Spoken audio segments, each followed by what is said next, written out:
성향과 행동. 내가 너희에게 이르노니 너희 의가 서기관과 바리새인보다 더 낫지 못하면 결코 천국에 들어가지 못하리라. 마태복음 5장 20절. 주님의 제자의 특징은 어떤 선한 일을 하는 것이 아닙니다. 그러나 주님의 제자라면 선한 동기를 가지는데 이것은 하나님의 초자연적인 은혜에 의해 선하게 만들어졌기 때문입니다. 선한 일을 능가하는 유일한 것은 선한 존재입니다. 예수 그리스도께서는 주께 삶의 주권을 맡기는 자에게 서기관과 바리새인의 의를 능가하는 새로운 유전형질을 넣어주십니다. 예수님께서는 만일 그분의 제자라면 삶이 의로워야 할 뿐 아니라 마음의 동기나 소망, 마음속 깊은 곳의 생각들도 의로워야 한다고 말씀하십니다. 당신의 마음속 동기까지 순결하여 전능하신 하나님께서 지적하실 만한 것이 없어야 합니다. 그렇다면 그 누가 하나님의 영원한 빛 앞에 설 수 있으며 하나님께서 지적하실 만한 것이 없는 사람일 수 있겠습니까? 오직 하나님의 아들 예수 그리스도밖에 없습니다. 예수님께서는 그분의 구속을 통해 누구에게든지 자신의 성향을 넣어주실 수 있고 그를 갓난아기 같이 순결하고 단순하게 만드실 수 있습니다. 따라서 하나님께서 요구하시는 순결은 만일 내가 주 안에서 재창조되지 않으면 불가능합니다. 이것이 주님께서 그분의 구속을 통해 착수하신 일입니다. 그 누구도 율법을 지킴으로 자신을 순결하게 할 수 없습니다. 예수 그리스도께서는 율례와 규칙을 주시기 위해 오신 것이 아닙니다. 그분의 가르침은 진리인데 오직 그분이 우리 안에 넣으신 새로운 성향에 의해서만 해석될 수 있습니다. 예수 그리스도의 구원의 가장 놀라운 것은 그분이 우리의 유전 형질을 바꾸신다는 것입니다. 인성이 아니라 그 근원을 바꾸십니다. 김병삼 목사의 매일 만나 365, 오늘은 7월 24일 성향과 행동이라는 제목으로 말씀을 나누어 보겠습니다. 첫 번째 주제, 믿음이냐 행위냐. 기독교 역사에서 끊이지 않는 질문이 있습니다. 믿음과 행위에 대한 문제입니다. 오늘 묵상에서 챔버스는 성향과 행동이라는 단어를 사용하고 있습니다. 챔버스의 독특한 방법이죠. 이렇게 단어나 이 컨셉을 이렇게 비교하는 겁니다. 진정으로 하나님을 믿는 것은 어떤 의미일까요? 진정으로 의로운 사람이 되는 것인지 아니면 의로운 행동이 나타나는 것인지 알고 싶은 것이죠. 챔버스는 오늘 묵상 첫 문장을 이렇게 시작하고 있습니다.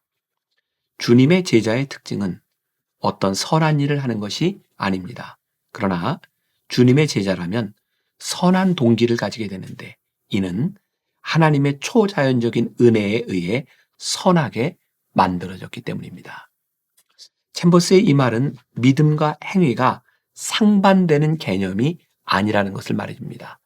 챔버스가 선한 일, right doing 이라고 말하는 것과 선한 존재, right being 이라고 하는 것으로 둘을 구별하고 있는데 이 둘이 별개가 될 수 없습니다.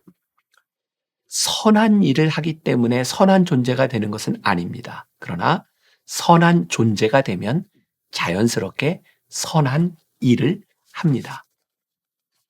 선한 일을 한다고 해서 주님의 제자가 되는 것은 아닙니다. 하지만 주님의 제자는 주님의 은혜로 선한 일을 하도록 변화된 사람입니다.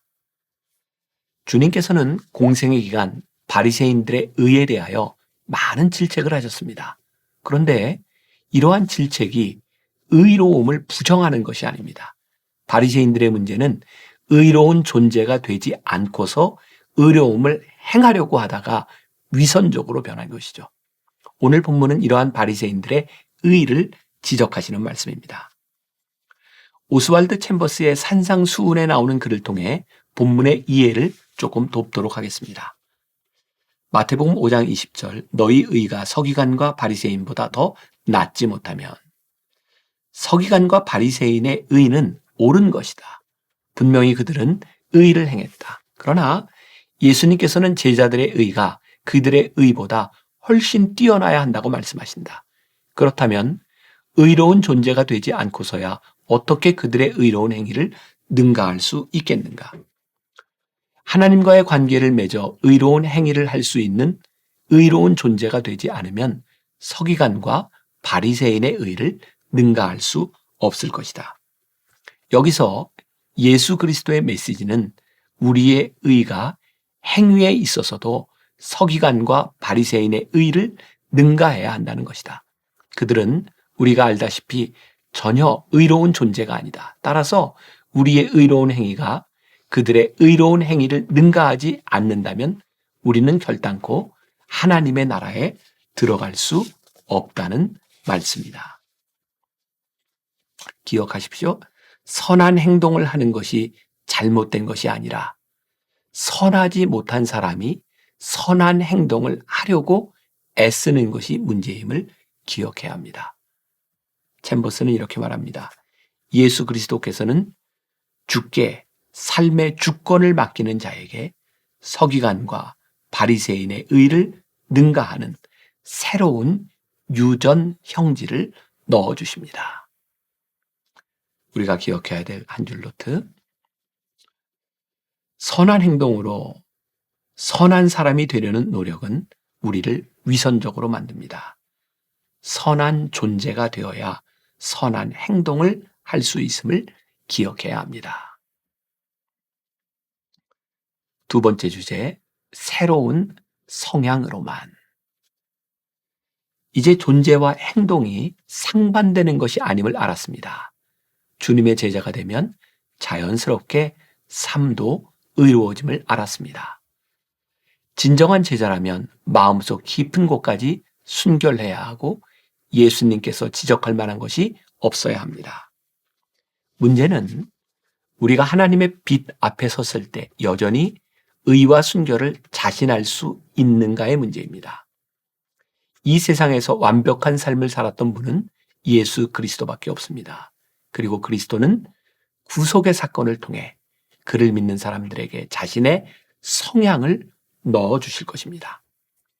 구속의 은혜로 우리 모두가 그리스도의 성품과 성향을 가질 수 있게 된 것이죠. 바로 이 구속의 사건에서 인간의 재창조가 시작됩니다. 챔버스는 이렇게 말합니다. 예수 그리스도의 구원에 가장 놀라운 것은 그분이 우리의 유전 형질을 바꾸신다는 것입니다. 인성이 아니라 그 근원을 바꾸십니다. 유전 형질을 바꾸는 것은 아주 근본적인 변화를 의미합니다.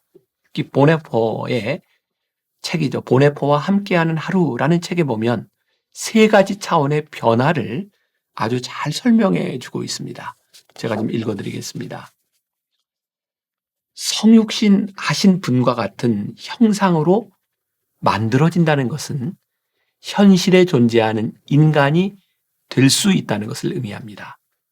현실의 모습과 다른 더 낮고 더 이상적인 인간이 되고자 하는 모든 거칠의 위선, 긴장과 강박관념은 필요 없습니다. 하나님은 현실의 인간을 사랑하십니다. 하나님도 현실의 인간이 되셨습니다. 십자가에서 죽으신 분과 같은 형상으로 만들어진다는 것은 하나님의 심판을 받은 인간이 된다는 것입니다. 인간은 죄로 인해 사형 선고를 받고 살아가며 하나님 앞에서 매일 죽어야 하는 표를 몸에 지닌 존재입니다. 심판과 은혜를 통하지 않고서는 하나님 앞에 설 수 없음을 그는 자신의 삶으로 증명합니다. 부활하신 분과 같은 형상으로 만들어진다는 것은 하나님 앞에 새로운 인간이 되는 것을 의미합니다. 새로운 인간은 죽음 한가운데서 생명으로 충만합니다. 그는 죄의 한복판에서도 의롭습니다. 그는 옛사람의 모습이지만 새로운 피조물입니다. 그의 비밀은 세상에 감추어져 있습니다. 그가 살아있는 것은 그리스도가 살아계시기 때문이며 그는 오직 그리스도 안에서만 살아있습니다. 내가 사는 것은 그리스도니. 주님의 제자들에게 행함은 매우 중요한 것입니다. 그러나 그 누구도 율법을 지켜서 자신을 순결하게 할 수는 없습니다. 주님께서 이 땅에 오신 목적은 우리가 율례와 규칙을 지키도록 하기 위함이 아닙니다. 진리의 영이 우리 안에 들어오시면 새로운 성향이 생깁니다. 이 새로운 성향으로 인해 참다운 행동을 하는 사람이 될 수 있습니다. 그러므로 우리의 잘못된 행동을 교정하고 올바른 삶을 살기를 원한다면 행동을 고치려고 노력하기보다는 우리 본성의 유전, 형질을 바꿔야 합니다. 우리가 기억해야 될 한 줄 노트. 올바르게 행하고 싶다면 먼저 새로운 존재가 되기를 갈망해야 합니다. 주님은 그것을 가능하게 하시는 분입니다. 오늘 하루 이런 질문을 품어봅시다. 내 안에서 옛사람과 다른 전혀 새로운 유전 형질을 발견할 수 있습니까? 그렇지 않다면 새로운 사람을 꿈꿔봅시다. 기도하겠습니다. 하나님, 우리에게 바람은 있지만 바람대로 살지 못하는 것에 대한 갈등과 번민이 있습니다. 우리가 하나님의 말씀을 들으며 우리의 마음속에 소원이 있는데 내가 바르게 살고 싶은데 하나님의 뜻대로 살고 싶은데 그렇게 살지 못하는 것들 때문에 좌절할 때도 있고 또 그것이 부끄러워서 때로는 위선적인 삶을 살 때도 있었습니다. 그런데 오늘 우리들에게 깨닫게 하시는 것이 있습니다. 올바른 행동, 올바른 삶을 살려고 하는 의지보다 우리들이 하나님 앞에 올바른 존재, 하나님의 자녀, 거듭난 자가 되어야 한다는 것을 깨닫게 하셨습니다. 오늘 하루 우리들에게 먼저 그런 기도가 있었으면 좋겠습니다. 주님, 나를 하나님의 자녀로 바꾸어 주옵소서.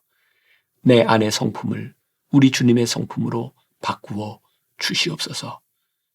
그리고 내 안에서 이 변화된 성품을 통해 하나님의 의가 드러나게 하여 주옵소서. 오늘도 하나님 앞에 복된 자녀로 그렇게 살아가는 하루가 되게 하여 주옵소서. 예수님의 이름으로 기도했습니다. 아멘.